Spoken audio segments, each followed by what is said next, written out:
Olá, boa tarde, tudo bem com vocês? Hoje vamos dar continuidade ao estudo dos números inteiros, que a gente iniciou essa semana, né?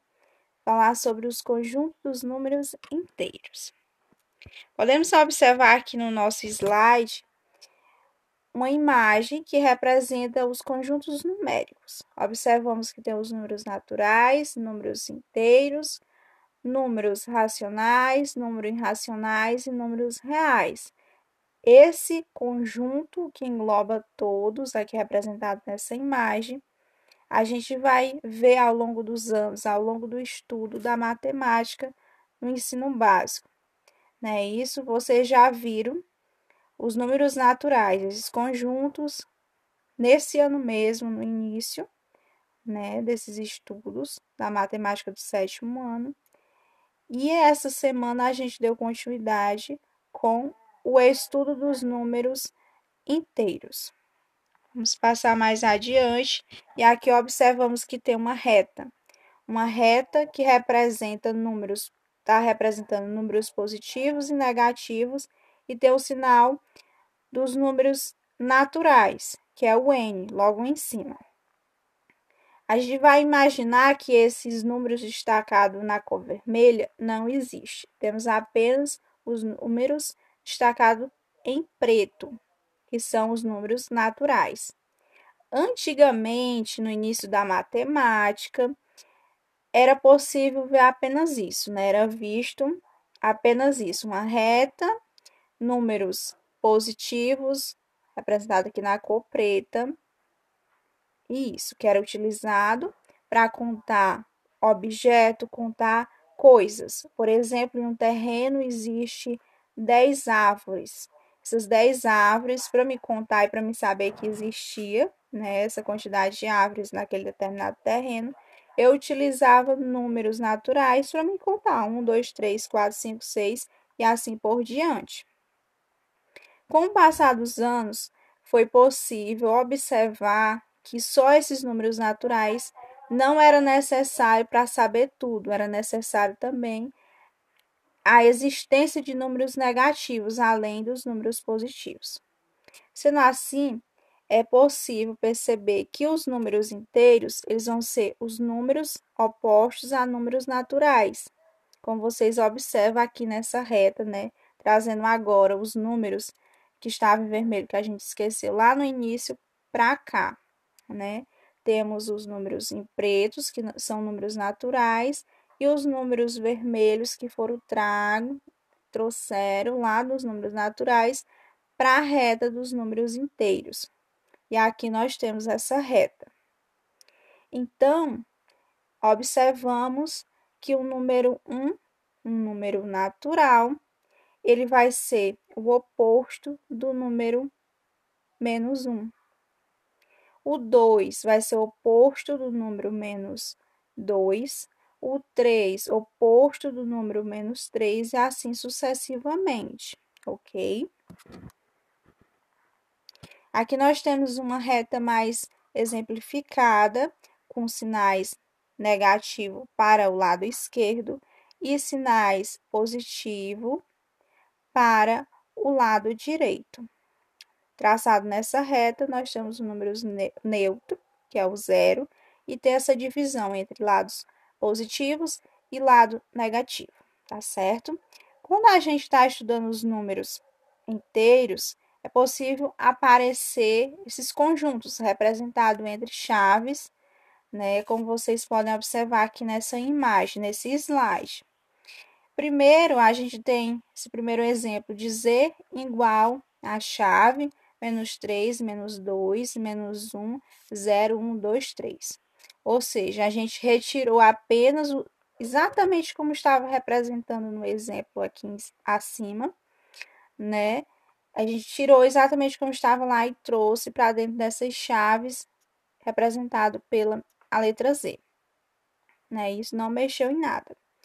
Já no segundo exemplo, temos o Z asterisco, igual chave menos 3, menos 2, menos 1, 1, 2 e 3. Esqueceu alguma coisa aí, né? Não, a gente retirou o número 0. Por isso que quando a gente observar um Z asterisco, a gente vai observar que a gente precisa retirar o número zero de lá, o número neutro daquela reta, né? É isso que está representando. Quando tem um Z mais o sinal de mais, está trazendo que a gente vai colocar os números naturais, saindo ali justamente do 0, 1, 2, 3 e assim sucessivamente. Números positivos vai ser representado por isso, por esse conjunto. Já quando tem Z asterisco mais, a gente vai representar números também positivos, porém vamos retirar aquele número neutro, que é o número zero. Quando tem Z asterisco como sinal de menos, a gente vai trazer apenas os números negativos representados naquela determinada reta, né? No caso, isso aqui é acima. Ou em outra, dependendo do exercício, dependendo da situação. E aqui também observamos que esses números inteiros, ele numa reta traçada, vai ter números maiores e números menores. Como é que a gente vai saber isso? Às vezes é comum a gente se confundir, né? Quando tá no início dos estudos, e aí aparece um menos 4 e um mais 1. Aí eu vejo, eu tenho um 4 e um 1. A diferença é apenas os números, os sinais daqueles números. Um positivo e outro negativo. Mas qual será que é o positivo e negativo, né? Eu vejo um 4 e um 1, vai ser o 4 que é o maior entre eles. Mas, na verdade, quem vai ser o maior vai ser o 1 porque ele está positivo. E o menos 4 ele vai ser menor porque ele está negativo. Como vocês podem observar aqui nesse exemplo, no slide. Menos 7, ele vai ser menor que mais 7. Mas, sim, números iguais, eles são iguais, mas tem a diferença de sinais. Um é positivo e o outro é negativo. Sempre que a gente tem essas situações entre positivo e negativo, quem tem um número positivo, quem é positivo, é que vai ganhar ali naquela história. Menos 4, ele vai ser menor que mais 1.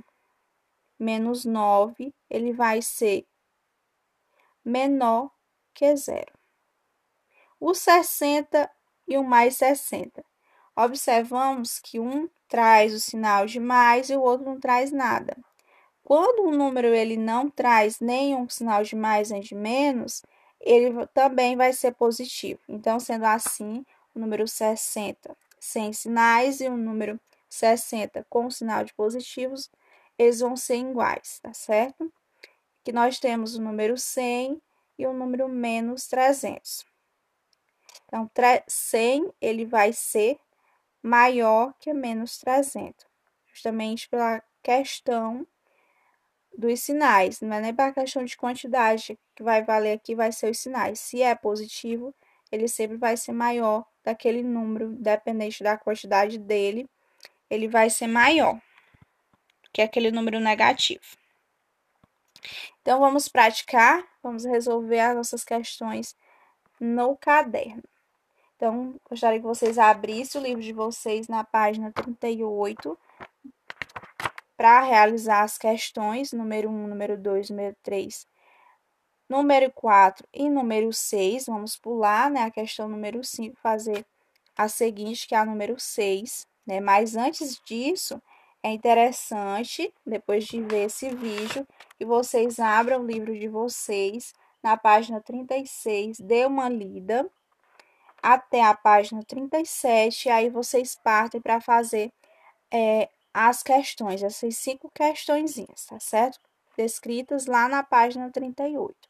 Gostaria que vocês tivessem um bom estudo, né? Lesse bem direitinho, fizesse todas as suas tarefas individualmente, tá certo? Apenas com a ajuda do seu responsável, ou tirasse algumas dúvidas se surgir comigo via WhatsApp, ok?